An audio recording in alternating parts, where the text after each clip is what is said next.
Screen visible है आपको? प्रतिभा, screen visible है आपको?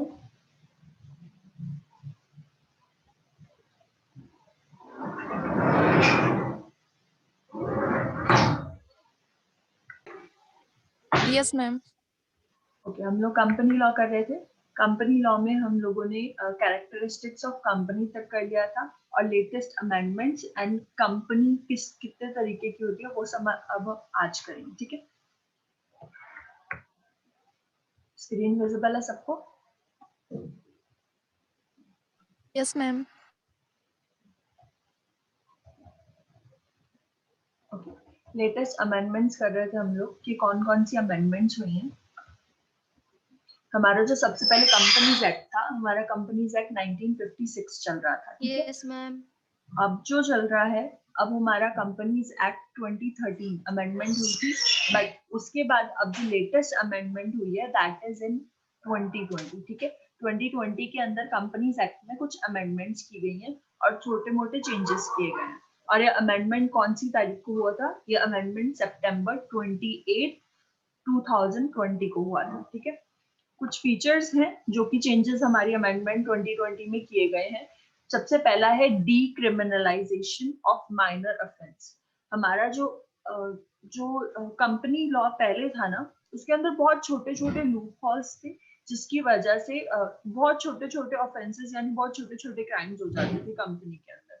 अब क्या किया गया है, न्यू अमेंडमेंट की वजह से हमारी जो ये छोटे छोटे माइनर ऑफेंस हैं वो कम हो जाएंगे। ठीक है, क्योंकि इसके अंदर पनिशमेंट वगैरह का थोड़ा सा चेंजेस किए गए। ठीक है, by the way of amendment, imprisonment as consequence of contravention of certain provisions of act has been done away with for over 46 offense under the act. अब 46 छोटे छोटे offenses के लिए punishment बढ़ा दी गई है। ठीक है, और by the way of example, imprisonment has been removed as a punishment for the contravention of provision in relation to buyback of share of security. अब इन्होंने क्या किया है कि अगर buyback of share से रिलेटेड कोई भी ऑफेंस किया गया है तो उसके अंदर इम्प्राइजनमेंट यानी कैद की सजा को मना करा दिया गया। ठीक है, सिर्फ जुर्माना लगेगा उसके ऊपर, आपको जो कैद की सजा है 1 साल की या 2 साल की वो नहीं होगी। ठीक है,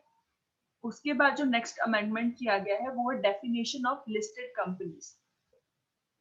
पहले जो लिस्टिंग ऑफ कंपनी थी वो कंपनीज एक्ट के अंदर थी। अब क्या किया गया है कि बहुत सारी ऐसी कंपनीज जो कि लिस्टेड नहीं है उनको भी अलाउ कर दिया गया है कि वो सेबी के अंदर डील कर सकते हैं। ठीक है, SEBI is security exchange board of India. This inclusion of certain classes of securities will ease the burden on companies from rigorous compliances and procedural requirement under the LODR and the Act। ठीक है, अब इन्होंने क्या किया है कि जो companies अभी लेटेस्ट रजिस्टर्ड नहीं है बट वो कुछ शेयर्स खरीदना चाहती हैं या फिर कुछ ऐसा डीलिंग करना चाहती हैं तो उनके लिए थोड़ी सी ईज कर दी गई है कंपनीज एक्ट के अंदर।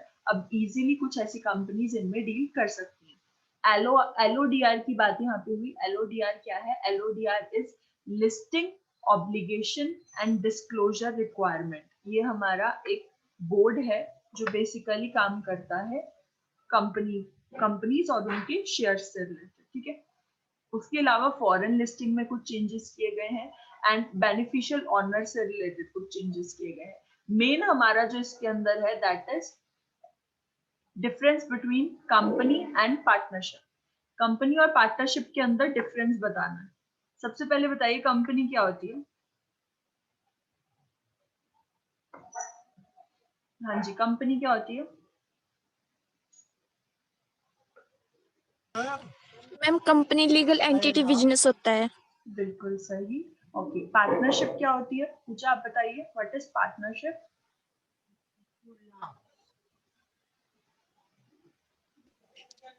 मैम जिसमें 2 व्यक्ति या से ज्यादा साथ काम करते हैं। बिल्कुल, जॉइंट स्टॉक कंपनी एक लीगल एंटिटी है जो बेसिकली प्रॉफिट अर्निंग के लिए काम कर रही है। बट पार्टनरशिप के अंदर क्या होता है? पार्टनरशिप के अंदर 2 या 2 से ज्यादा लोग इकट्ठे मिलके एक काम स्टार्ट करते हैं। ठीक है, सबसे पहला जो डिफरेंस है कंपनी और पार्टनरशिप के अंदर वो है एक्ट का, ठीक है। जो पार्टनरशिप एक्ट है वो है पार्टनरशिप एक्ट 1932, बट जो कंपनीज एक्ट चला आ रहा था पहले से वो था कंपनीज एक्ट 1956। बट हमने पढ़ा कि लेटेस्ट अमेंडमेंट की गई है, 2013 के अंदर भी अमेंडमेंट हुई है और 2020 में भी अमेंडमेंट हुई है। तो अब की बार जो आप डिफरेंस में लिखोगे वो आप यहाँ पे कंपनीज एक्ट 2020 लिखोगे, ठीक है, या फिर कंपनीज एक्ट 2013 लिखो। ऑलराइट, समझ आए यहाँ तक? Yes ma'am. नेक्स्ट है minimum number of members. Minimum number of members में भी दोनों में डिफरेंस होता है। कंपनी के अंदर मिनिमम शेयर होल्डर्स की लिमिट है वो 2 है, ठीक है। प्राइवेट कंपनी के लिए 2 और पब्लिक कंपनी के लिए 7, और मैक्सिमम कितने भी हो सकते हैं। बट पार्टनरशिप के अंदर कम से कम 2 लोग होने चाहिए। मैक्सिमम कितने हो सकते हैं? मैक्सिमम इसके अंदर चेंजेस हुए हैं, ठीक है। अब आप लोगों का जो होमवर्क है दैट इज कि आप पता करोगे कि कंपनीज एक्ट और पार्टनरशिप एक्ट के अंदर मिनिमम और मैक्सिमम लिमिट कितनी है मेंबर्स की, ठीक है। कल मैं आप लोगों से पूछने वाली हूँ, नोट डाउन कर लीजिए इसको। आप लोगों को पता करना है कि मिनिमम और मैक्सिमम लिमिट क्या कर दी गई है अमेंडमेंट के बाद, कंपनीज एक्ट में भी और पार्टनरशिप एक्ट में भी, ठीक है। Next is incorporation and registration. Incorporation basically किसी चीज को स्टार्ट करना और रजिस्टर कराना, ठीक है। अगर कंपनी की बात करें तो अगर आप एक कंपनी स्टार्ट करने जा रहे हैं तो रजिस्ट्रेशन उसका कराना कंपलसरी है। बट पार्टनरशिप की अगर बात की जाए तो पार्टनरशिप के अंदर रजिस्ट्रेशन इंपॉर्टेंट नहीं है, ठीक है। पार्टनरशिप के अंदर सिर्फ आप एक अग्रीमेंट भी साइन कर लोगे तब भी आप पार्टनर्स बन जाओगे। बट कंपनी के अंदर अगर आपको कंपनी स्टार्ट करनी है तो वो कंपनीज एक्ट के अंदर रजिस्टर्ड होनी चाहिए। क्लियर यहाँ तक? Yes ma'am. देन है हमारा सेपरेट एंटिटी। कंपनी जो है वो एक सेपरेट एंटिटी है, ये चीज हमने इसकी डेफिनेशन में ही पढ़ी है। बट पार्टनरशिप कोई भी एक सेपरेट एंटिटी नहीं है। अगर पार्टनरशिप के साथ हमारा पूजा कुछ कहना, वॉइस कट कट के आ रही है। मेरी वॉइस कट क्या रही है? प्रतिभा वॉइस क्लियर नहीं है। मैम क्लियर है यहाँ पे। प्रतिभा सॉरी पूजा, आपके वहां पे बच्चे नेटवर्क इश्यू है, हमारी साइड से वॉइस क्लियर है।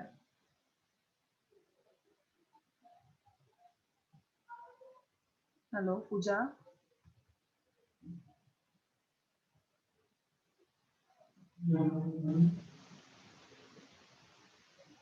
चलो कोई बात नहीं, स्टार्ट करते हैं। हम बात कर रहे हैं सेपरेट एंटिटी की। हमने ये डेफिनेशन में ही पढ़ा था कि कंपनी को एक सेपरेट लीगल एंटिटी माना जाता है, बट पार्टनरशिप के साथ ऐसा केस नहीं है, ठीक है। पार्टनरशिप को उसके पार्टनर से जोड़ के ही देखा जाता है। पार्टनरशिप कभी भी उसके पार्टनर से अलग नहीं होती है, बट कंपनी उसके मेंबर्स से अलग होती है।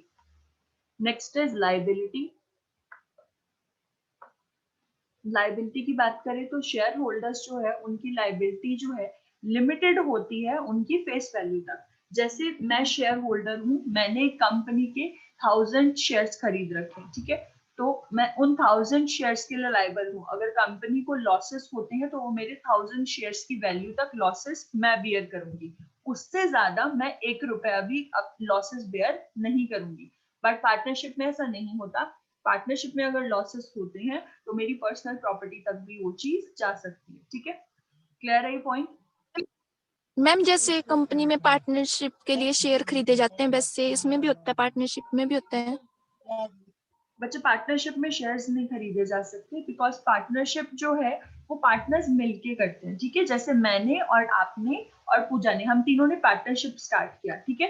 तो हम लोग क्या करेंगे, अगर हमें पैसे की जरूरत है तो हम तीनों कंट्रीब्यूट करेंगे। बट कंपनी में ऐसा नहीं होता। अगर कंपनी को पैसों की जरूरत है तो उसके लिए शेयर्स या फिर डिबेंचर्स इशू किए जाते हैं, ठीक है।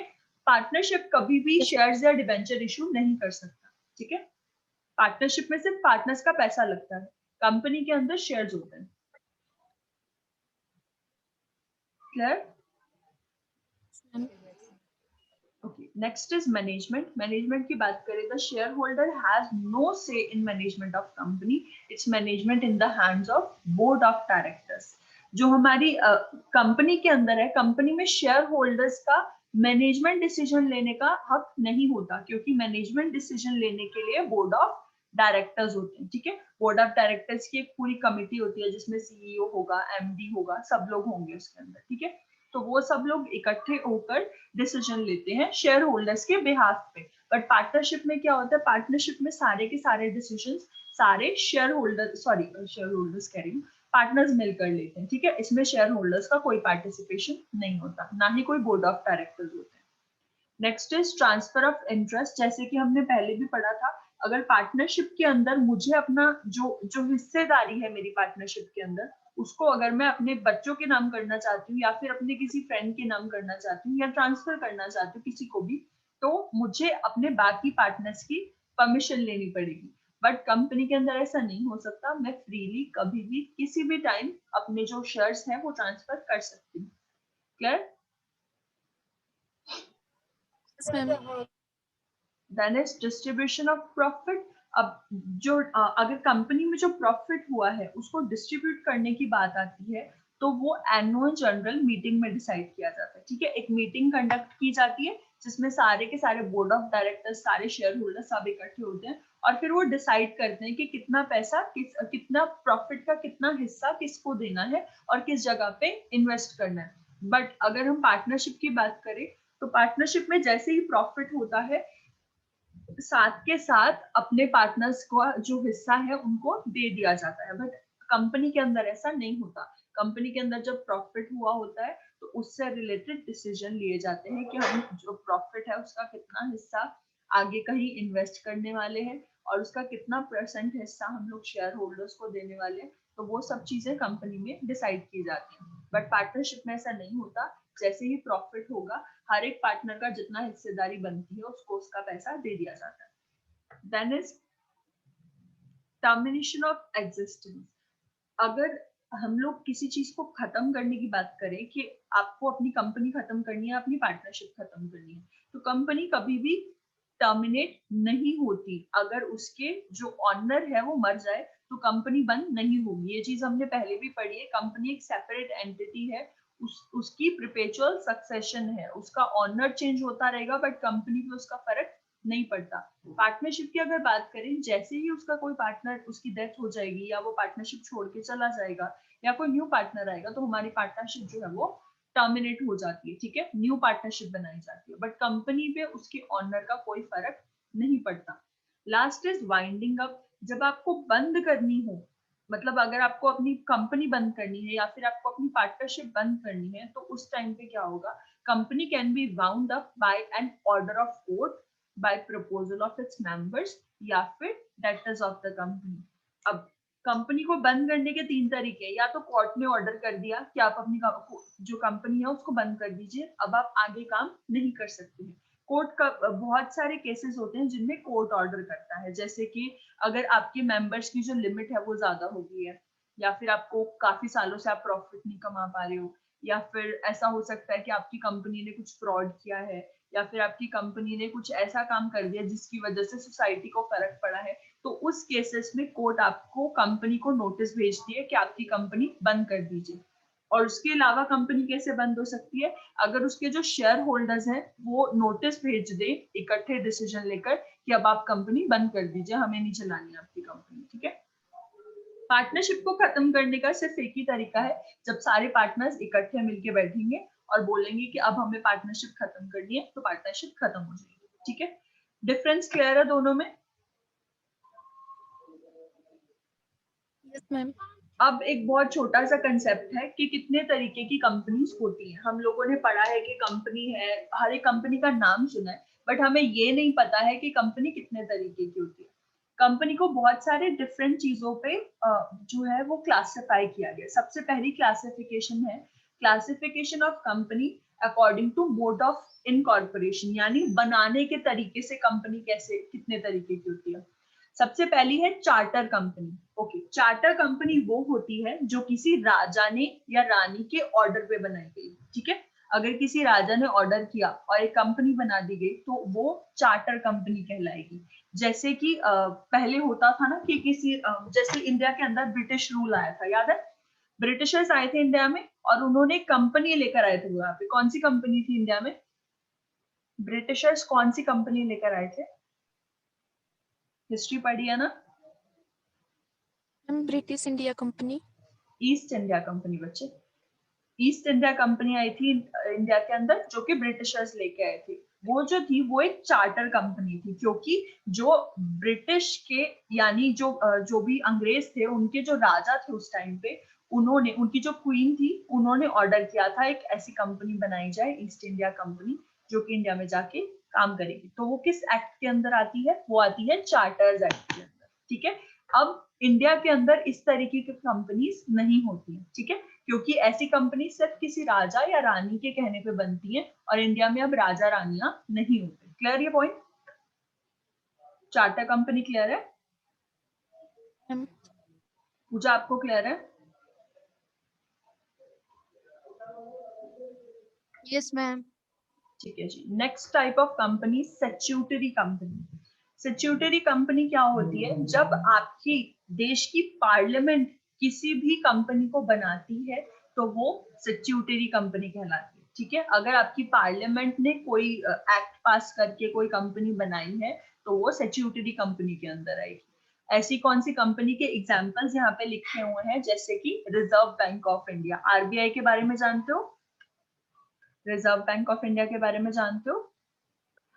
मैम जानते हो ना? तो वो स्टैट्यूटरी कंपनी है, उसे हमारी पार्लियामेंट ने बनाया। इसके अलावा एलआईसी जो है वो भी हमारी स्टैट्यूटरी कंपनी है, उसे भी हमारी पार्लियामेंट ने बनाया। क्लियर? Yes ma'am. ओके, ऐसी कंपनीज के पीछे लिमिटेड वर्ड यूज नहीं होता। ठीक है, the company is not required to have any memorandum of association. MOA जो होता है, मेमोरेंडम ऑफ एसोसिएशन, वो कंपनी को स्टार्ट करने के लिए बनाया जाता है। बट स्टैट्यूटरी कंपनी जिसे बनाया ही पार्लियामेंट ने है, उसे स्टार्ट करने के लिए मेमोरेंडम ऑफ एसोसिएशन की जरूरत नहीं होती है, और ना इसी कंपनी को अपने नाम के पीछे लिमिटेड लगाना पड़ता है। ठीक है, चार्टर कंपनी जिसे कोई राजा या रानी के कहने पर बनाया जाए। स्टैट्यूटरी कंपनी जिसे आपके देश की पार्लियामेंट ने या फिर किसी स्टेट लेजिस्लेटिव ने बनाया। ठीक है, थर्ड इज रजिस्टर्ड और इनकॉर्पोरेटेड कंपनी।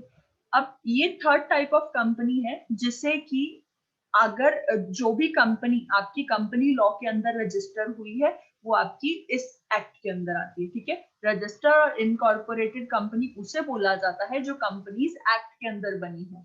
जैसे कि नॉर्मल कोई भी कंपनी है, रिलायंस है, जियो है, ये सब कंपनीज रजिस्टर्ड कंपनीज हैं, क्योंकि ये लोग कंपनीज एक्ट के अंदर बनी। ठीक है, पहली क्लासिफिकेशन क्लियर है? इनकॉर्पोरेशन के बेसिस पे तीन तरीके की होती है, charter company, statutory company and registered या फिर इनकॉर्पोरेटेड कंपनी। क्लियर है ये? Yes ma'am. इजी है, डिफिकल्ट तो नहीं है? No ma'am. Okay, next classification आती है हमारी classification of company according to liability of members. जब हम लायबिलिटी ऑफ मेंबर्स के बेसिस पे कंपनी को क्लासिफाई करते हैं तो वो तीन तरीके की होती है। दोबारा से, company limited by shares, limited by guarantee and unlimited liability. पहली है लिमिटेड बाय शेयर्स। अगर आपकी लाइबिलिटी की बात की जाए कि आप कितने हिस्से के लिए लाइबल हो, यानी आप कितनी ज्यादा आपका हिस्सेदारी है कंपनी के अंदर, अगर कंपनी को लॉसेस होते हैं तो आपको कितना लॉसेस बेयर करने पड़ेंगे, वो चीज है। ठीक है, first it limited by shares, यानी जितने रुपए के शेयर्स या फिर जितने पैसों के शेयर्स आपने कंपनी के खरीदे होंगे उतने के लिए ही आप लाइबल हैं, वो होती है कंपनी लिमिटेड बाय शेयर्स। ठीक है, जैसे मेरी एक कंपनी के अंदर 1000 शेयर्स की मतलब हिस्सेदारी है, प्रतिभा की 1200 शेयर्स की है और पूजा की 1500 शेयर्स की है। तो जितने आपके पैसे उस कंपनी में शेयर्स पे लगे हैं बस उतने के लिए आप लायबल हो, उससे ज्यादा आप 1 रुपया भी उस कंपनी पे खर्च नहीं कर सकते। ठीक है, second is company limited by guarantee. ये गारंटी वाला केस होता है हमारे जो भी मेंबर्स मैनेजमेंट में होते हैं ना उनका। यानी मान लो कि मैंने कंपनी को गारंटी दे रखी है कि अगर आपको लॉसेस होते हैं तो 20,000 रुपए तक के लॉसेस मैं बियर करूंगी। मैंने गारंटी दी है और इस बेसिस पे मैं कंपनी का हिस्सा बनी। ठीक है, तो जब भी कंपनी को लॉसेस होंगे तो मुझे कंपनी को 20,000 रुपए देने ही पड़ेंगे हर कंडीशन पे। क्लियर है ये? पहली है लिमिटेड बाय शेयर्स, यानी जितनी आपकी हिस्सेदारी है आप उतने के लिए लायबल हो। दूसरी लिमिटेड बाय गारंटी, यानी जितनी आपने गारंटी दी है कंपनी को कि मैं इतने पैसे पे करूंगी, आप उतने के लिए लायबल। यहाँ तक क्लियर है? यहाँ तक क्लियर है आप लोगों को? Ma'am okay, third point is unlimited liability. कुछ ऐसी कंपनीज जिनकी लाइबिलिटी लिमिटेड होती ही नहीं है। ऐसी कंपनीज भी होती हैं कि जिनका अगर आप हिस्सा हो और उस कंपनी को लॉसेस होते हैं तो आपकी पर्सनल प्रॉपर्टी तक भी बात आएगी। लॉसेस को चुकाने के लिए आपकी पर्सनल प्रॉपर्टी की नीलामी भी की जाएगी और उससे जो पैसा आएगा उससे उससे फिर आपके लॉसेस चुकाए जाएंगे। ठीक है, तो ये 3 तरीके की कंपनी होती है लाइबिलिटी के बेसिस पे, limited by shares, limited by guarantee और तीसरा अनलिमिटेड लाइबिलिटी। क्लियर? नेक्स्ट आती है ऑनरशिप के बेसिस पे, classification of company according to ownership and control. इस बेसिस पे भी जो कंपनीज है वो 3 तरीके की होती हैं। पहली होल्डिंग कंपनी, दूसरी subsidiary company, third is government company. अब इसको थोड़ा सा ध्यान से समझना क्योंकि ये आपस में इंटरलिंक्ड है। ठीक है, पहली है होल्डिंग कंपनी।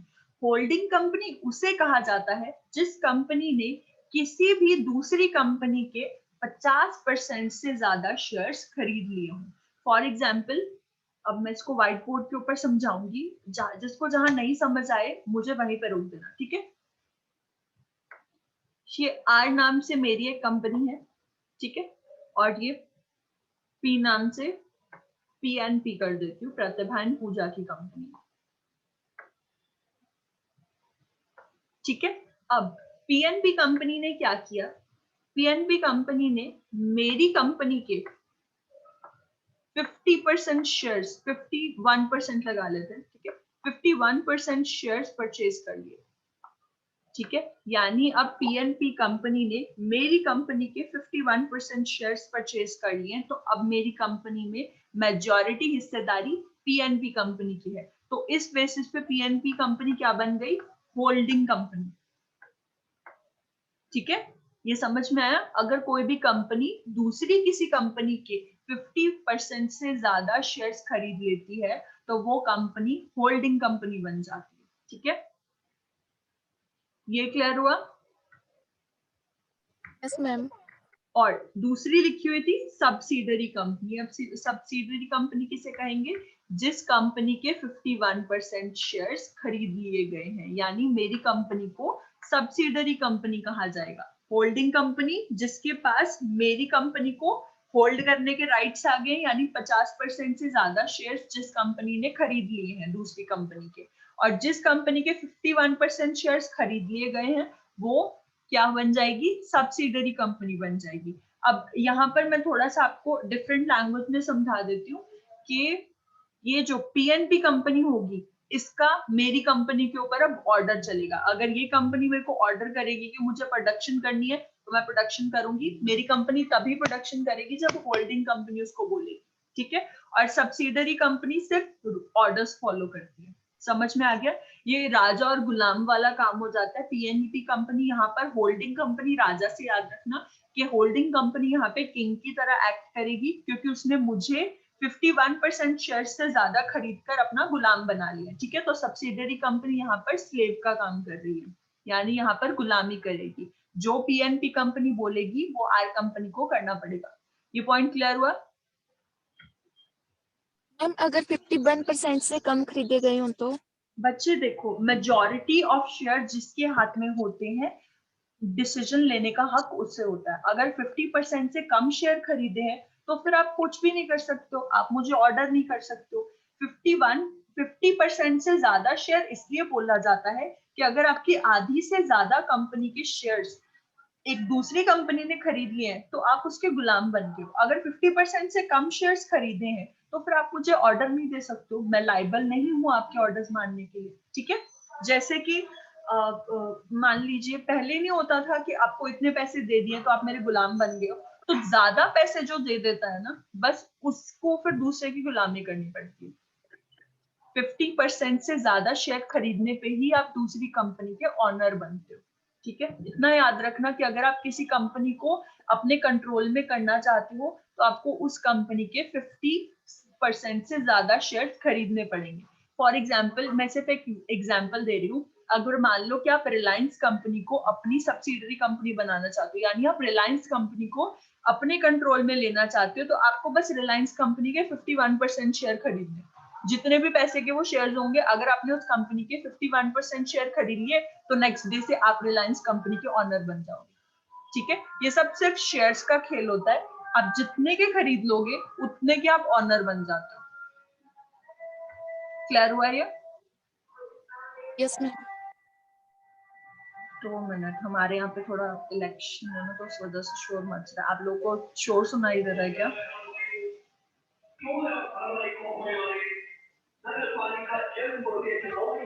पूजा को वॉइस नहीं आ रही है। करते हैं।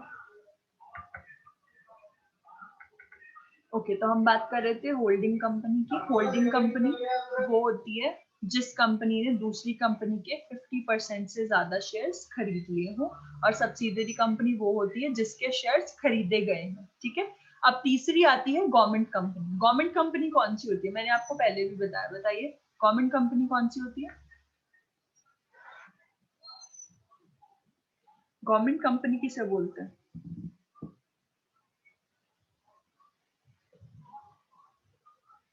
कोई बताएगा गवर्नमेंट कंपनी कौन सी होती है?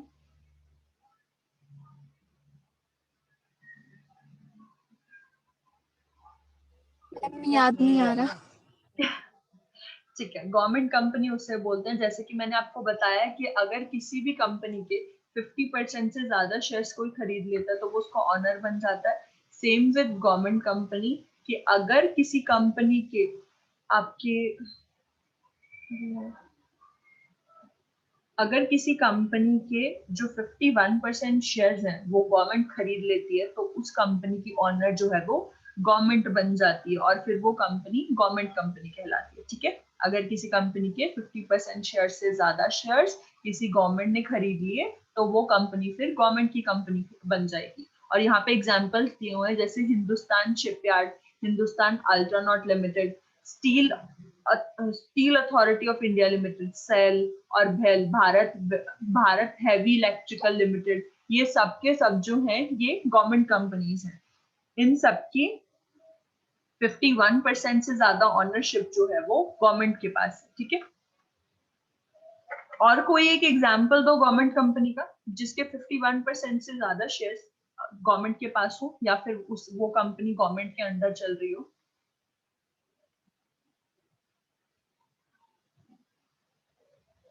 एक बहुत फेमस टेलीकम्युनिकेशन कंपनी है, बताइए, बहुत पुरानी है, पहले बहुत चलती थी, आज के टाइम पे बहुत डाउन चल रही है, गवर्नमेंट के अंदर आती है वो, टेलीकम्युनिकेशन में, फोन से रिलेटेड, बताइए, याद है?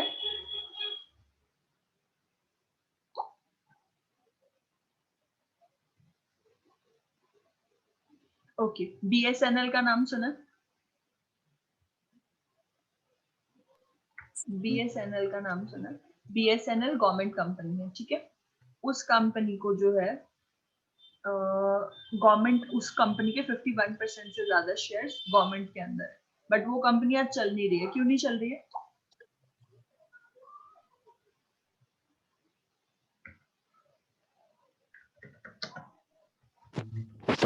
मैं तो दूंगी।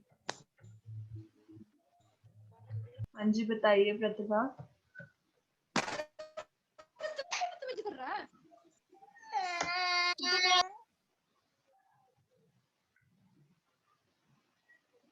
प्रतिभा, बीएसएनएल के बारे में सुना है ना बच्चे? बीएसएनएल कंपनी क्यों नहीं चल रही आज के टाइम पे?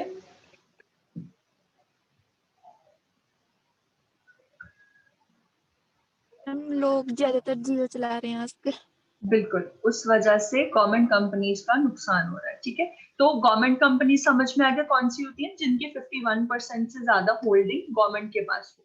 होल्डिंग कंपनी जिसने किसी दूसरी कंपनी के 50% से ज्यादा शेयर्स खरीद लिए हो, और सब्सिडरी कंपनी जिस कंपनी के 50% से ज्यादा शेयर्स खरीदे गए हैं। ठीक है, ओके, तो मैम उसके जियो की कंपनी क्यों नहीं है बच्चे, जियो की कंपनी, गवर्नमेंट के जियो की गवर्नमेंट के कंपनी अंदर? बेटा गवर्नमेंट के अंदर इसलिए नहीं है क्योंकि जियो की कंपनी एक बहुत बड़े जो बोलते हैं ना अरबपति लोग चला रहे हैं। जियो कंपनी किसकी है? अंबानी की है। ठीक है, एंड अंबानी दुनिया के टॉप 20 अमीर लोगों में आता है, दुनिया के टॉप 20 अमीरों में आता है। तो गवर्नमेंट के पास इतने पैसे नहीं है जितने पैसे अंबानी के पास है। ठीक है, तो इसलिए वो जियो कंपनी जो है वो गवर्नमेंट के अंदर नहीं है, एंड गवर्नमेंट इस टाइम पे बहुत ज्यादा लॉसेस में चल रही है। आपको ये चीज शायद रियलिटी पता नहीं होगी, अगर हम वैसे देखें तो इंडिया के ऊपर इतना ज्यादा कर्जा है, इतना ज्यादा कर्जा है ना, कि हम उसे चुकाते चुकाते ही बहुत ज्यादा वीक होते जा रहे हैं इकोनॉमिकली। ठीक है, क्योंकि इंडिया की जो पुरानी गवर्नमेंट्स रही हैं उन्होंने इंडिया के लिए बहुत कर्जा लिया है, ठीक है, पर उसे अब तक चुकाया नहीं है। हमने वर्ल्ड बैंक से इतना कर्जा ले रखा है, हमने बहुत सारी जगहों से कर्जा ले रखा है, और वो हमने अब तक पे बैक नहीं किया, और हम और ज्यादा अपने ऊपर बर्डन डालते जा रहे हैं। और ऊपर से गवर्नमेंट जो आजकल कर रही है वो तो आप देख ही रहे हो, सिर्फ उनका फायदा हो रहा है जो अपना फायदा देखते हैं। तो इस वजह से इंडिया इस टाइम पे इकोनॉमिकली थोड़ा डाउन चल रहा है, और इसीलिए हम लोग इतना ऊपर उठ नहीं पा रहे। हम लोग डेवलपिंग कंट्री बनना चाहते हैं, हम डेवलपिंग कंट्री हैं, हम डेवलप्ड कंट्री बनना चाहते हैं, बट वो बनने के लिए जरूरी है कि सब लोग इकट्ठे मिलकर काम करें, जो इंडिया के अंदर अभी तो फिलहाल ऐसा नहीं हो रहा है। इंडिया में सिर्फ वो हो रहा है जो होना नहीं चाहिए।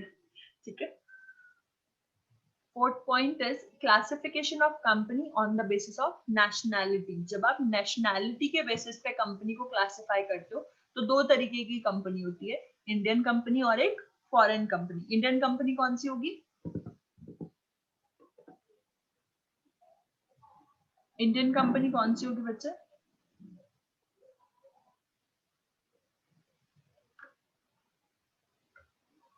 प्रतिभा, इंडियन कंपनी कौन सी होती है? या फिर पूजा, कोई भी बताओ, इंडियन कंपनी कौन सी होती है? मैम जो इंडिया में होगी। बिल्कुल, जो इंडिया में बनी है और इंडियन कंपनीज एक्ट के अंदर रजिस्टर हुई है उसे हम इंडियन कंपनी बोलेंगे। ठीक है, फॉरेन कंपनी कौन सी होती है? जो इंडिया में बनी नहीं है बट इंडिया में आके काम कर रही है। ठीक है, इंडियन कंपनी जो इंडियन कंपनीज एक्ट के अंदर रजिस्टर्ड नहीं है पर इंडिया में काम कर रही है वो फॉरेन कंपनी कहलाएगी। ठीक है, समझ में आया मैम दोनों उनको में डिफरेंस? रजिस्ट्रेशन करवाना पड़ता है फॉरेन में ही। जी मैम जैसे फॉरेन की कंपनी यहाँ पे इंडिया में आएगी तो उनको रजिस्ट्रेशन वहीं पे करवाना पड़ेगा बच्चे, फॉरेन जो में। देखो, जो कंपनी अमेरिका के अंदर बनी है, ठीक है, अमेरिका की बनी हुई कंपनी इंडिया में आके बिजनेस करना चाहती है तो उसे कुछ फॉर्मेलिटी जरूर पूरी करनी पड़ेगी, बट वो इंडियन कंपनी नहीं बन सकती। ठीक है, क्योंकि वो पहले से किसी और कंट्री के कंपनी एक्ट के अंदर रजिस्टर्ड है।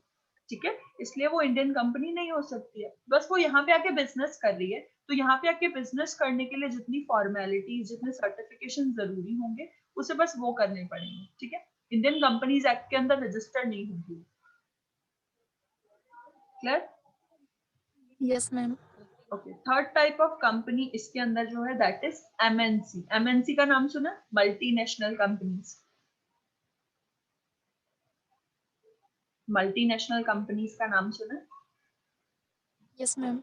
ओके, मल्टीनेशनल कंपनीज वो होती हैं जो बनी किसी और कंट्री में पर अपना बिजनेस बहुत सारी कंट्रीज में चला रही है। फॉरेन कंपनी वो जो बनी किसी और देश में पर बिजनेस इंडिया में आके कर रही है। मल्टीनेशनल कंपनी वो जो बनी किसी और देश में, जिसका हेडक्वार्टर किसी और देश में, पर वो 2 से 3 देशों में अपना बिजनेस चला रही है, उसे हम मल्टीनेशनल कंपनी कहेंगे। ठीक है, फॉर एग्जाम्पल जापान की कोई कंपनी है, ठीक है, वो जापान के अंदर बनी है पर वो जो कंपनी है वो इंडिया में भी बिजनेस कर रही है, अमेरिका में भी बिजनेस कर रही है, और ऑस्ट्रेलिया में भी बिजनेस कर रही है, इंग्लैंड में भी बिजनेस कर रही है, तो वो कंपनी एमएनसी बन जाए, मल्टी नेशनल कंपनी जो मल्टीपल नेशंस में डील कर रही हो। और फॉरेन कंपनी जो बनी जापान में बट काम आके सिर्फ इंडिया में कर रही है, तो वो फॉरेन कंपनी कहलाएगी। ठीक है, डिफरेंस समझ आया तीनों में?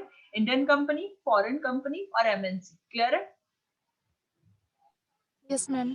ओके, तो आज हम सिर्फ 4 टाइप ऑफ कंपनीज करेंगे जो हमने आज डिस्कस की हैं। पहली इनकॉर्पोरेशन बेसिस पे, चार्टर कंपनी, हमारी रजिस्टर्ड कंपनी और सिक्योरिटी कंपनी। ठीक है, उसके बाद हमने किया हमारी लाइबिलिटी के बेसिस पे, गारंटेड बाय शेयर, नहीं sorry, liability of shares, liability by guarantee और अनलिमिटेड लाइबिलिटी। ठीक है, उसके बाद हमने नेशनैलिटी के बेसिस पे किया, और एक और किया था हमारी इनकॉर्पोरेशन के बेसिस पे। ठीक है, तो ये हमने आज क्लासिफिकेशन ऑफ शेयर्स की हैं।